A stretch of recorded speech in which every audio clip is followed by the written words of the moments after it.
Hi friends, welcome back to my channel. ఈరోజు మీకు ఈ సీరియల్లో ఏం జరిగిందో తెలుసుకోవాలి అనుకుంటున్నారా? అయితే వెంటనే మనం సీరియల్లోకి వెళ్ళిపోదాం. ఇక రాజ్ అయితే కావ్యకి అబద్ధం చెప్పిన సంగతి పదే పదే కావ్యకి గుర్తొస్తుంది.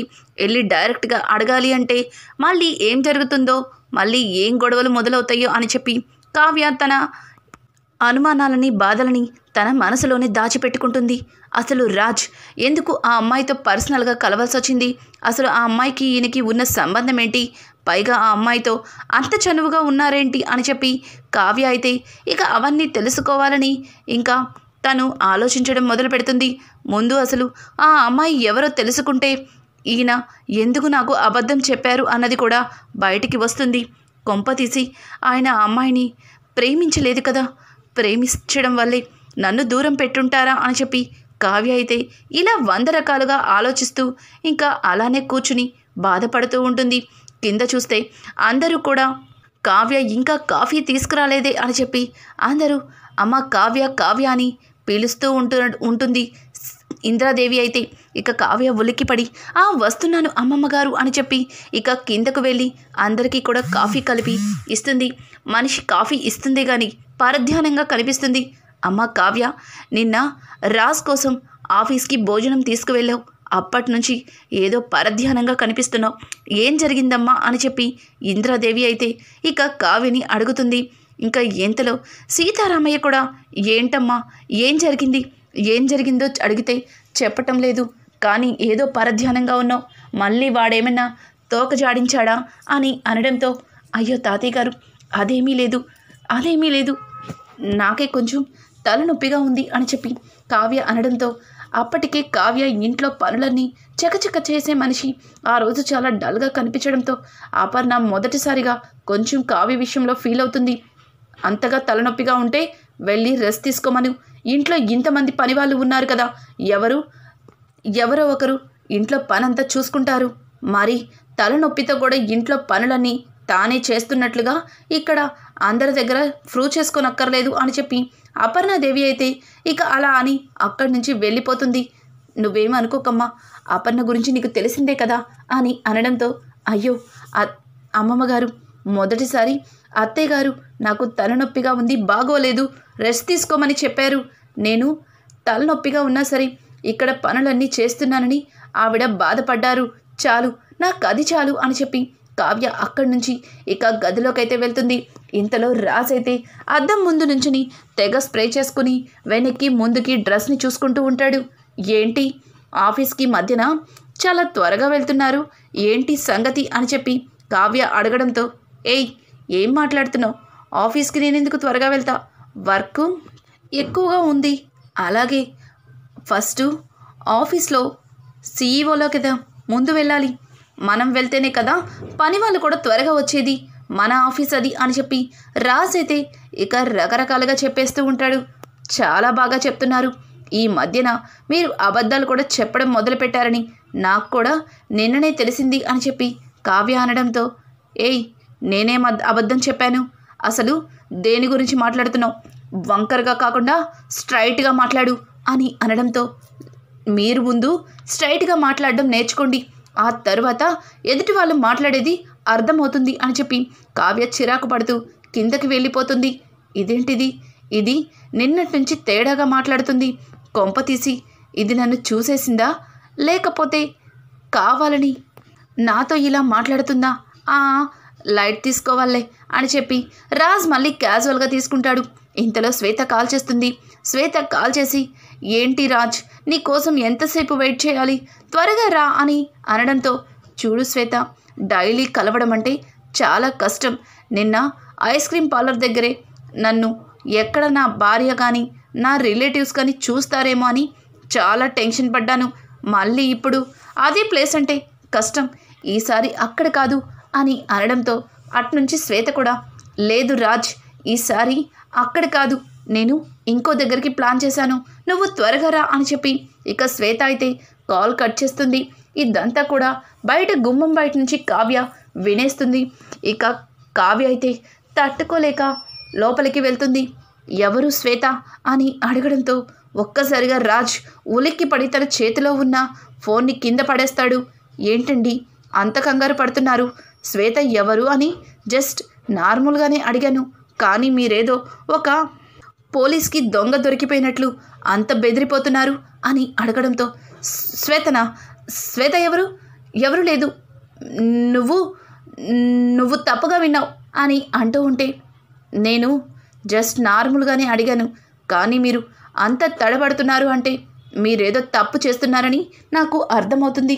శ్వేత ఎవరు, అసలు ఎందుకు శ్వేతని అలా పర్సనల్గా కలుస్తున్నారు? నిజం చెప్పండి.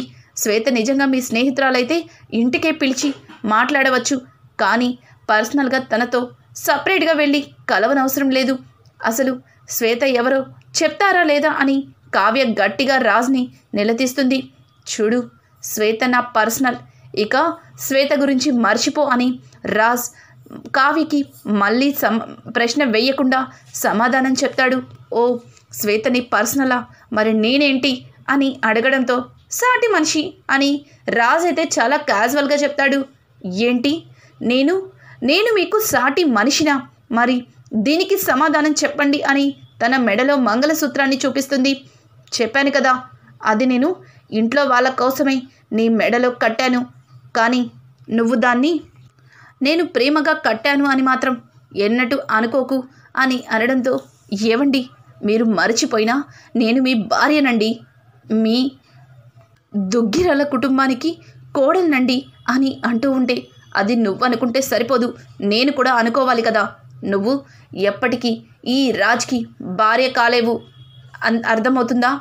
మా తాతయ్య నానమ్మ దృష్టిలో నువ్వు ఈ దుగ్గిరాల వారి కోడలివేమో, కానీ ఈ రాజ్ దృష్టిలో మాత్రం కనీసం సాటి మనిషిలా అన్న చూస్తున్నాను, సంతోషించు అని చెప్పి రాజ్ అక్కడి నుంచి వెళ్ళిపోబోతూ ఉంటే, ఆగండి ఒక్క నిమిషం, నిజంగా మీరు నన్ను ప్రేమించట్లేదా?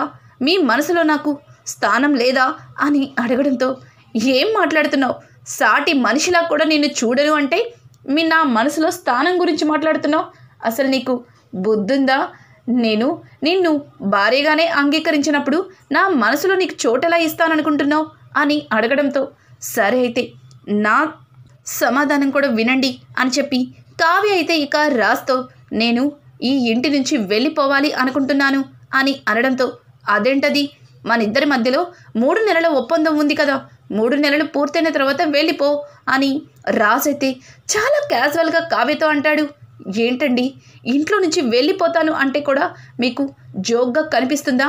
మీరు నా మెడలో తాళి కట్టారు, అందరి దృష్టిలో మీరు నేను భార్య భర్తలం, అది మర్చిపోయి మాట్లాడుతున్నారు అని అంటూ ఉంటే, చూడు, నీ ఇంట్లో ఇంతవరకు ఉంచాను అంటే దానికి కారణం కేవలం తాతయ్య వల్లే. ఇప్పుడు నువ్వు కొత్తగా తాలిబొట్టని అదని ఇదని నాకు ఇంకా కట్టుకథలు చెప్పొద్దు, వెళ్ళాలనుకుంటే వెళ్ళిపో, కానీ 3 నెలల గడువు అయిపోయినాక వెళ్ళిపో అని అంటూ ఉంటే, ఓ 3 నెలల గడువు అయ్యాక వెళ్ళాలి, అంతేగాని ఇప్పుడు వెళ్తే కుదరదు. 3 నెలల గడువు అయ్యి 3 రోజులు అయ్యిందండి, మీరు మారుతారేమో, మీ మనసులో నాకు స్థానం ఉందేమో అని నేను ఇంకా ఎదురు చూస్తున్నానే, అది నా పిచ్చితనం. ఇక సెలవు, ఇంటి నుంచి వెళ్తున్నాను అని చెప్పి కావ్య అయితే ఇక ఇంట్లో నుంచి అడుగు బయట పెట్టేలోపు అపర్ణాదేవి ఆగు అని గట్టిగా అరుస్తుంది. అపర్ణ అలా అరవడంతో రాజ్, కావ్య అలాగే కుటుంబం అంతా షాక్ అయిపోతుంది. ఇంట్లో నుంచి అడుగు బయట పెట్టే ముందు ఆ మెడలో తాళి తీసి అక్కడ పెట్టి వెళ్ళు అని చెప్పి అపర్ణ అంటుంది. అత్తయ్య గారు ఏం మాట్లాడుతున్నారు అని అడగడంతో అక్కడే ఉన్న ఇంద్రాదేవి అయితే, అపర్ణ, కావ్యని ఇంటి నుంచి బయటికి వెళ్లకుండా ఆపుతున్నావేమో అనుకున్నాను, కానీ ఇలా మాట్లాడతావని అస్సలు అనుకోలేదు. నిజంగా ఒక ఆడది చేయవలసిన పనే నాది, మెడలో తాళి తీయమంటున్నావు, భర్త ఉండగా ఏ ఆడదన్నా మెడలో తాళి తీస్తుందా అని అడగడంతో, అత్తయ్య గారు, నా కొడుకు తనని భార్యగా చూడలేదు, కనీసం భార్య స్థానం కూడా ఇవ్వలేదు, అట్లాంటి వ్యక్తి ఇంకా నా కొడుకు కట్టిన తాళిని తన మెడలో మొయ్యడం నాకు అస్సలు ఇష్టం లేదు, ఆ తాళి తీసి అక్కడ పెట్టు అని చెప్పి అపర్ణ గట్టిగా అరుస్తుంది. అలా అపర్ణ అరవడంతో కావ్య అయితే, అత్తయ్య ఏం మాట్లాడుతున్నారు, మెడలో తాళి ఎలా తీస్తాను, ఆయన మనసులో నేను లేను, కానీ నా మనసులో ఆయన పదిలంగానే ఉన్నారు, ఎప్పటికీ ఆయన నన్ను భార్యగా అంగీకరించకపోయినా జీవితాంతం నేను ఆయన నా భర్తగానే స్వీకరించి ఆయన జ్ఞాపకాలతోనే బ్రతికేస్తాను. అంతవరకు కూడా నన్ను నన్ను ఈ తాళిని తీయమని చెప్పకండి ప్లీజ్ అని కావ్య అయితే ఇక అపర్ణని బ్రతిమలాడుతూ ఉంటుంది. రాజ్, ఈ అమ్మాయి మాటలతో చెప్తే వినేలా లేదు, నువ్వే వెళ్ళి కావ్య మెడలో తాళి తీసేయి అని చెప్పడంతో ఇక రాజ్ అయితే ముందుకు వెళ్తాడు. కావ్య రాజ్ వైపు చాలా కోపంగా చూస్తుంది. రాజ్ ఒక అడుగు మళ్ళీ వెనక్కి వేస్తాడు. ఏంట్రా, మెడలో తాళి తీయమంటే మళ్ళీ వెనక్కొస్తున్నావు అని అపర్ణ అడగడంతో అది మమ్మీ, పోనీలే మమ్మీ, తాళిబొట్టే కదా, వదిలేద్దాం అని రాజ్ చాలా క్యాజువల్గా మాట్లాడితే అపర్ణకి విపరీతమైన కోపం వస్తుంది. మొదటిసారిగా అపర్ణ రాజ్ చెంప పగల కొడుతుంది.